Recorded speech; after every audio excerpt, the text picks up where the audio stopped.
Romanos capítulo de número 12. Glória a Deus. Aleluia.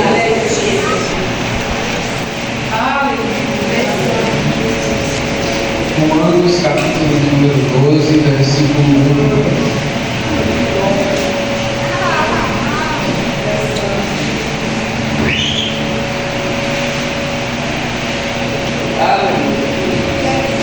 Carta de Paulo à igreja de Roma, capítulo 12, versículo 1.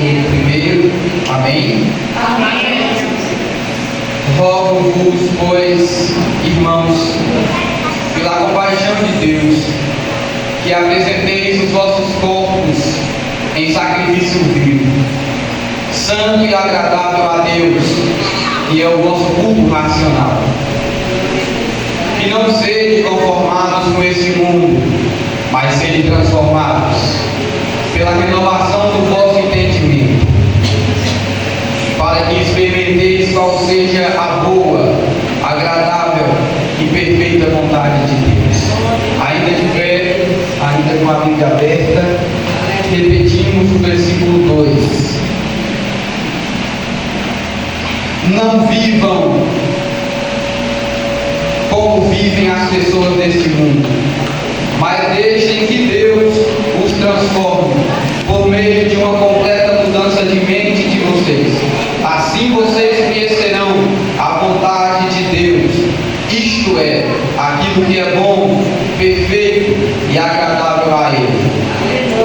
Ainda de pé, para o café, por favor. Glória a Deus. É santo. Versículo 2, queridos. E não vos conformeis com este mundo, mas transformai-vos pela renovação do vosso entendimento, para que experimenteis qual seja a boa, agradável e perfeita vontade de Deus. Amém. No teu assento em nome de Jesus. Glória a Deus.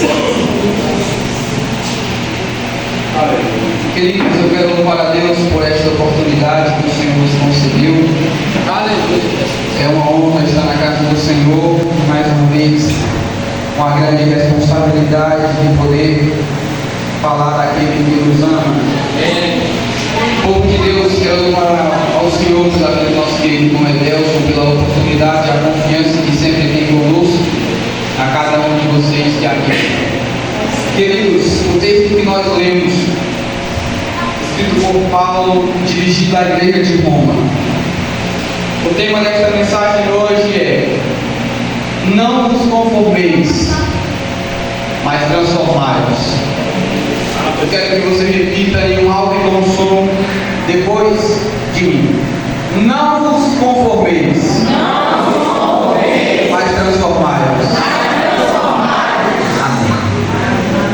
Queridos, o apóstolo Paulo começa escrevendo o capítulo 12 dizendo: rogo-vos, pois, irmãos, pela compaixão de Deus. Em outra tradução está: rogo-vos, irmãos, pela misericórdia de Deus, que apresenteis os vossos corpos em sacrifício vivo.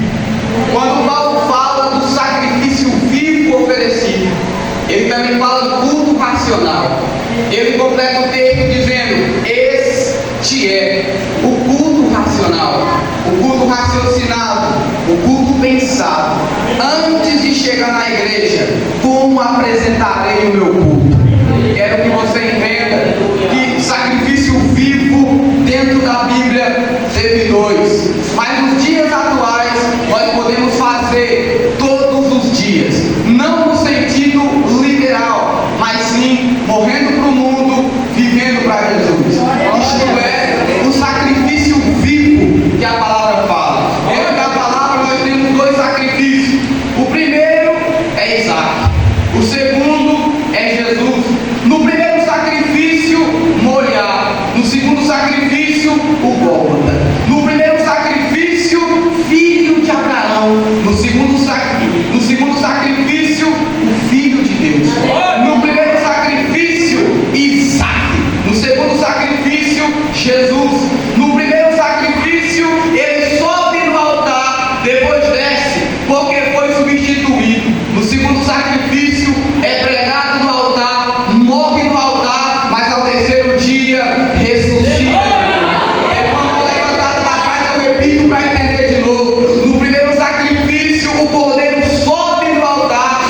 substituído. O segundo sacrifício sobe em cima, morre, é sepultado, mas ao terceiro dia está de pé de novo.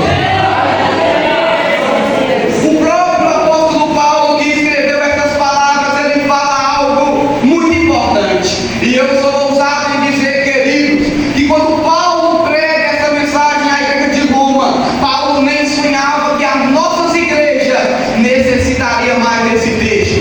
Não sede conformados. E é para ser o que, Paulo? Transformados. Por o quê? Pelo poder da palavra. Quero que você compreenda que ser transformado é não se conformar com este mundo. E quando Paulo prega isso, você precisa dar atenção a esse texto. Quando Paulo fala essas coisas, você precisa dar valor. Por quê, irmão Wellington? Quem está falando é alguém que tem intimidade de ser transformado. Quem está falando assim, não nos conformeis, é alguém que tem experiência.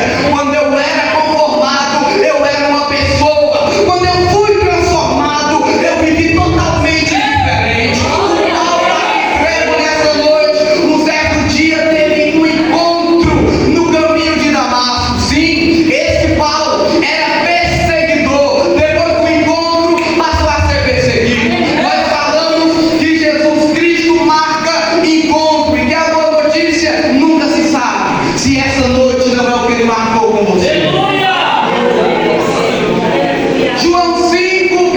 João 4, Jesus senta na fonte de Jacó.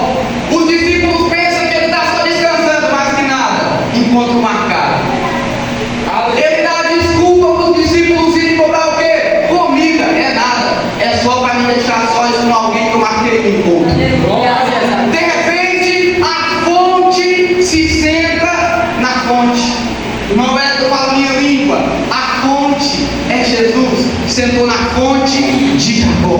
Quando ele se senta, lá vem uma mulher, toda pecadora, meio-dia.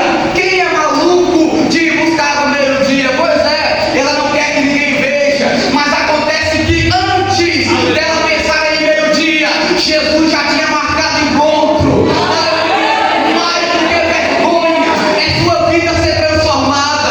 Mais do que uma pessoa te enxergar no poço e dizer é pecador, é Jesus estar sentado e dizer: dá-me de beber, dá-me de beber. Se ela coloca na cabeça, não vou, pode mandar de mim, não tinha sido transformada. Quando ela vive uma vida conformada, ela tem vergonha. Quando ela é transformada, ela sai anunciando o Evangelho.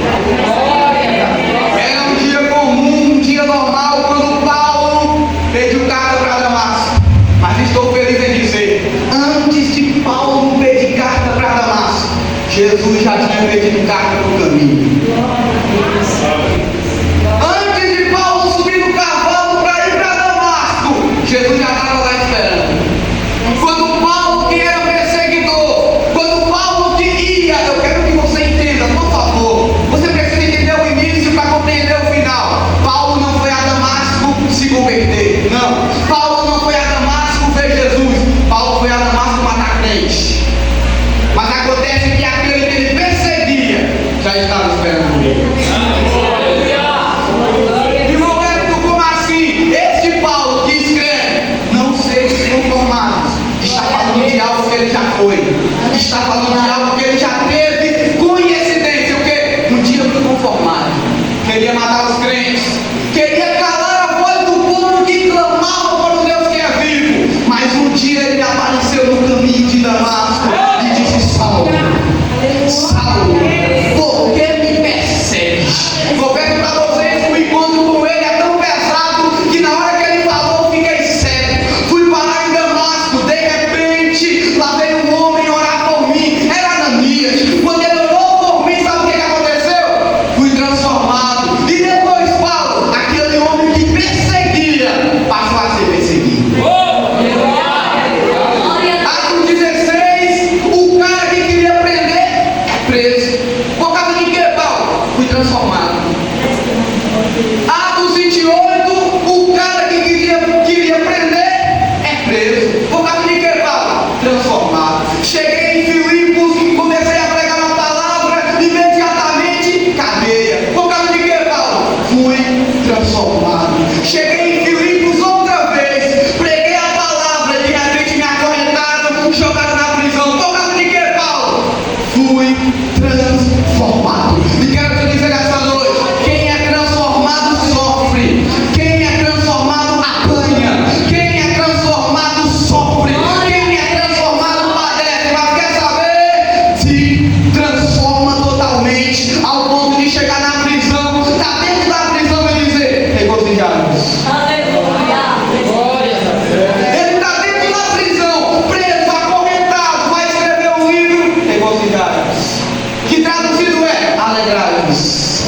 buscar sempre no Senhor. Paulo, onde você estava quando você escreveu isso? Lá no calabouço da prisão de Filipe.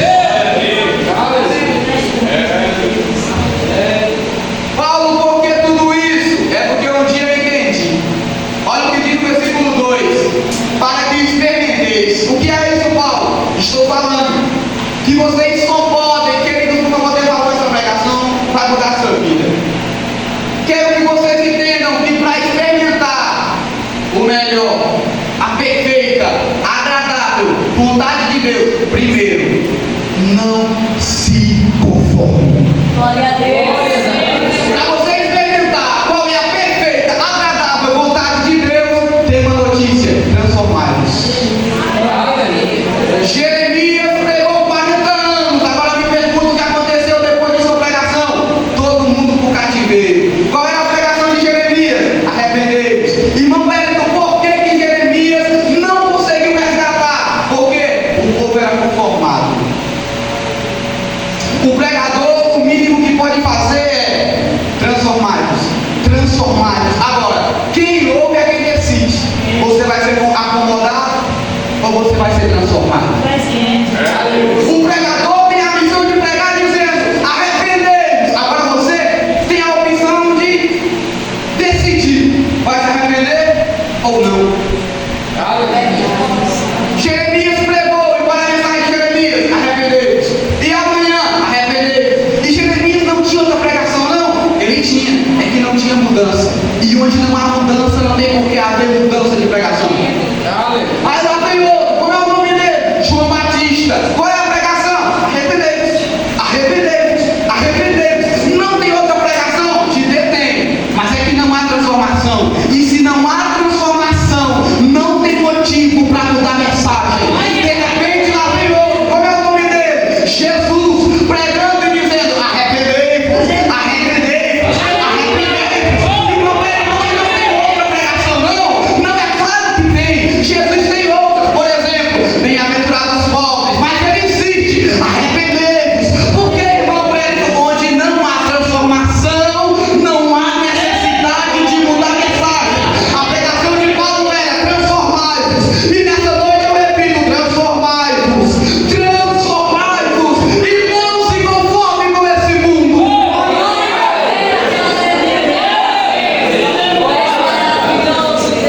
Último culto de Marcos que preguei, falamos sobre limpar o altar. Aleluia. Aí Jesus colocou essa mensagem no meu coração e disse: você vai pregar ela. Que dia, Senhor? Não me interessa, vai pregar. Apareceu alguns compromissos e todos eles tinham um tema específico. Quando foi ontem, lá em Betel, vai pregar amanhã. Que mensagem, Senhor? Transformai-vos. Glória a Deus. Queridos, agora eu começo a me desenvolver. Paulo pregou: transformai-vos. Jesus veio e pregou: transformai-vos. Me mostra, irmão velho, João 3: se não nascer de novo, não pode ver o reino do meu Pai. Paulo pregou: transformai-vos para as igrejas. E eu torno a voltar. A verdade é: essa noite ou você sai daqui transformado, ou sai daqui enraivado. Mas eu prefiro que saia daqui transformado. Eu começo a pregar essa noite falando o que Paulo disse no Romano 12: não sede conformados com esse mundo. Porém, não é mais só não sede transformados com esse mundo, e sim não sede transformados com algumas doutrinas. Confesso que a igreja se acomodou. Confesso que a igreja já não é mais a mesma. Os cultos já não são mais o mesmo. A presença já não é mais real. Eles forçam para poder ter a presença, balançam para dizer que é a presença. E o que é que eu digo? Isso não passa de ser conformado. Quem é transformado não aceita esse nível, meu tipo. Quem é transformado não aceita esse tipo de culto. Culto é a presença de Deus. Acontece que antes de Paulo falar sobre não ser conformado, mas ser transformado, ele falou do culto racional. Como é que você apresenta teu culto aqui em cima? Eu costumo dizer que para sabermos quem somos, para sabermos se o irmão é transformado ou conformado, não precisamos falar da vida dele. Para saber se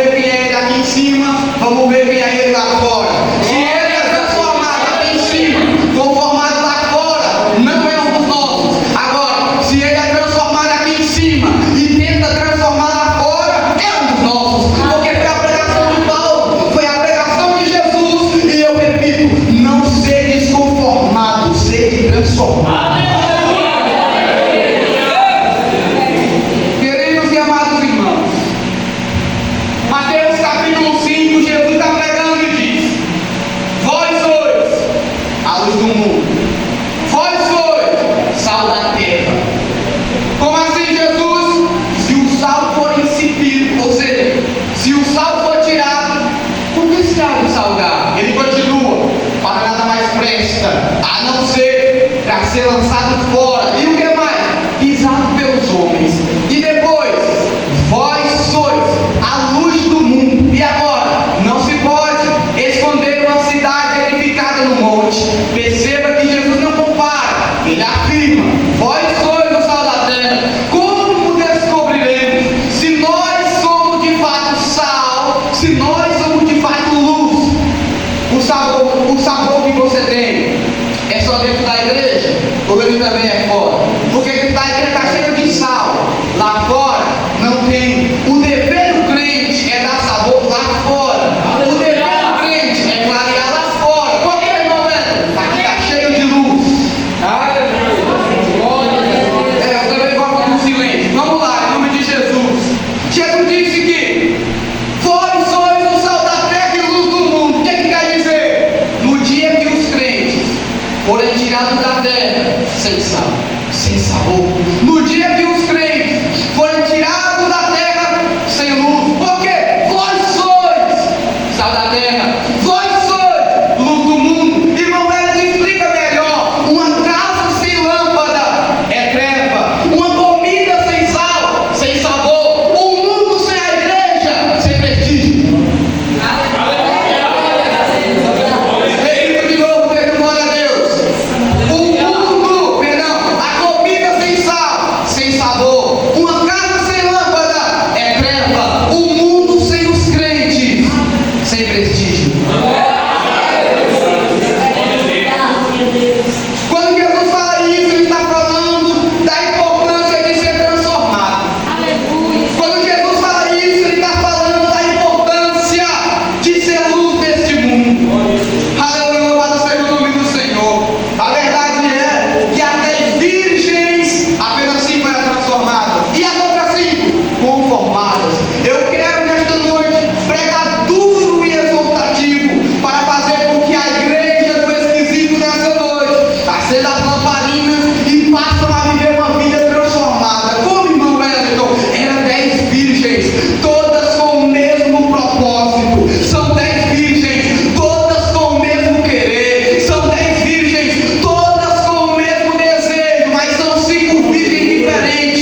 amamos Ele. Aos varões, ou nós se conformamos com a questão chamada ciúme no nosso casamento, ou nós se conformamos com a questão financeira, o dinheiro tomando conta das nossas cabeças e abrindo mão da casa do Pai, ou nós transformamos isso. As irmãs, ou se conformam com o seu lar afundando, sua casa afundando, ou transforma ele. Nunca vai parar de existir Caim que oferece o que resta.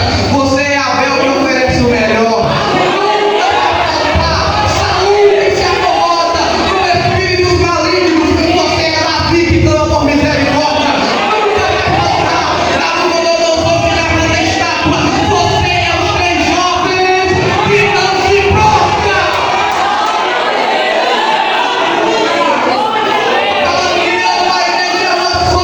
Transformai-vos, porque o mundo não muda, mas vocês são diferentes.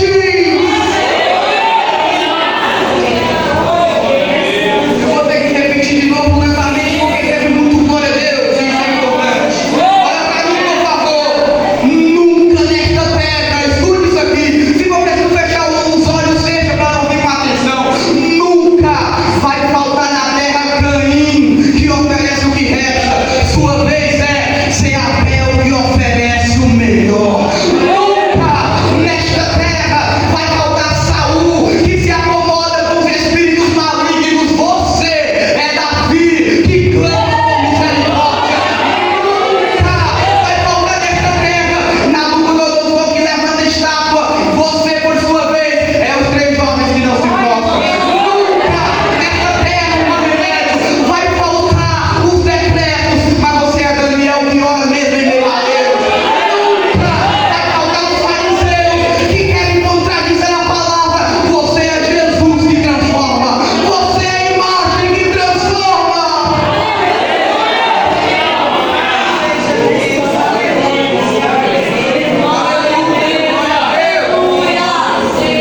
Aleluia, meu Deus.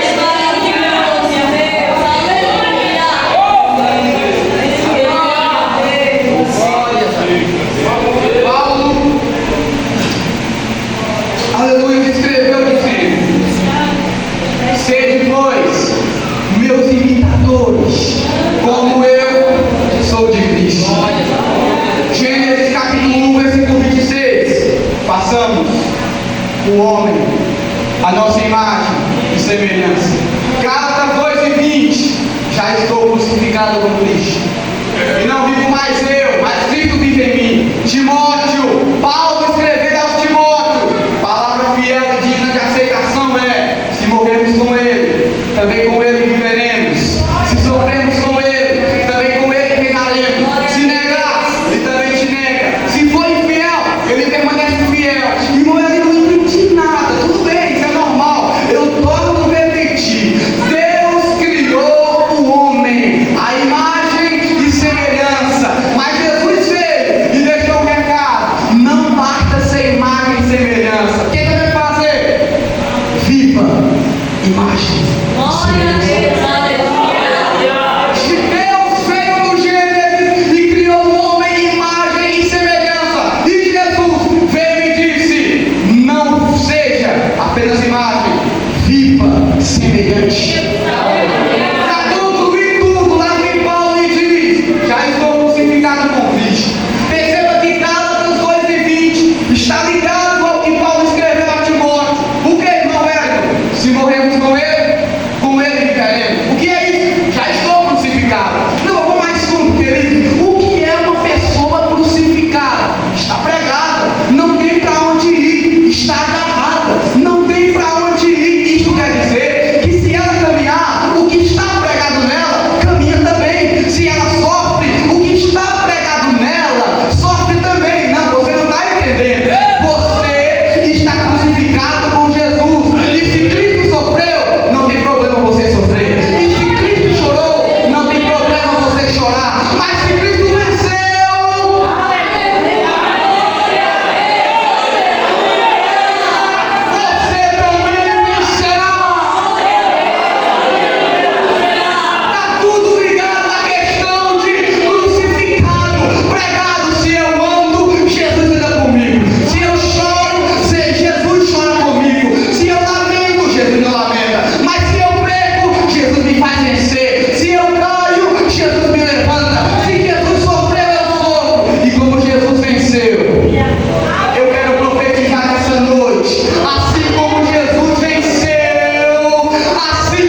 o mundo canta.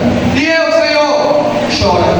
O mundo se alegra. E eu, Senhor, chora. Mas um dia, a vossa tristeza de reis se converterá em alegria.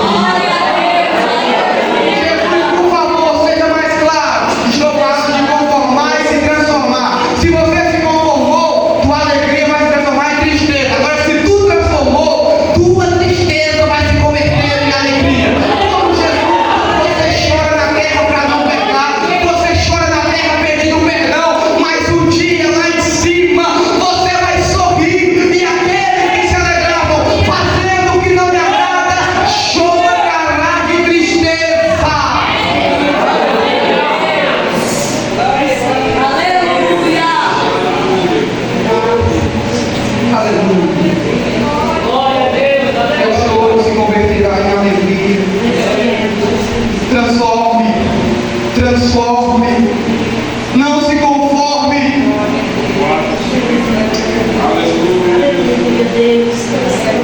Eu confesso para os irmãos que eu tenho tido um certo cuidado com os meus amigos e tenho consciência do que é conformar e se transformar, e isso está relacionado também ao pecado. Como, irmão Wellington? Você peca, né? Sim. Não há vergonha de dizer, todos nós pecamos. A questão é, você se conforma ou você transforma? Confesso para vocês que muitas vezes o Senhor me dá pregações duras para trazer aqui na consagração. E eu trago, com medo de alguns ficarem com raiva de mim, mas com uma alegria enorme, que se guardarem, nós vamos estar todos no céu. Porque Salomão escreveu que aquele que está relacionado ao texto de novo, aquele que se conforma com as palavras dos ímpios, aquele que se ilude com os beijos enganosos, a situação é triste. Aí ele termina dizendo, é melhor a repreensão franca, é melhor a exortação dura do que os beijos enganosos. Por que, Salomão? Porque os beijos enganosos te conformam. Agora a pregação dura te transforma. Para encerrar, quero voltar, e a irmã Kézia preparou. Quando falamos de crente conformado e crente conformado, irmã Valquíria, chegamos à questão do adorador. O adorador não é o que canta quando apenas está bem. O adorador é aquele que passa o dia todo chorando e de noite está cantando. E não deve dizer que isso tem a ver com Romanos 12:2. Você se conforma com a dor ao ponto de não cantar mais ao teu Deus? Ou você transforma ela? Está doendo, chorei o dia todo, mas sabe o que eu vou fazer? Vou cantar chorando, vai ser mais bonito. Glórias a Deus. Aleluia.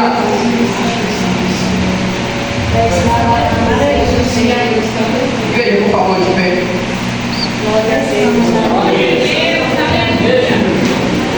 Nós já entendemos o que é ser conformado e transformado.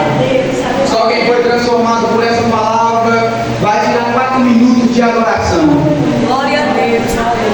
Jesus merece um dia inteiro de glória. Estou pedindo só 4 minutos. Jesus merece um dia inteiro de glória. Jesus merece um ano todo de glória. Estou pedindo só 4 minutos. Glória a Deus. Deixa o teu glória e deixa a glória te envolver.